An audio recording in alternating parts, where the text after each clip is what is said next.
দুটো ঘর আছে অফিস ছাড়াও।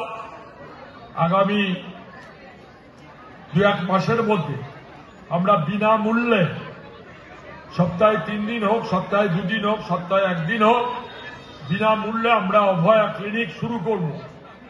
এবং এখানে ডাক্তার বন্ধুরা আমার বসে আছে, আইএমএর president doctor Ranjan Chakraborty, doctor Dhruba Sengupta, doctor Pallab Chakraborty.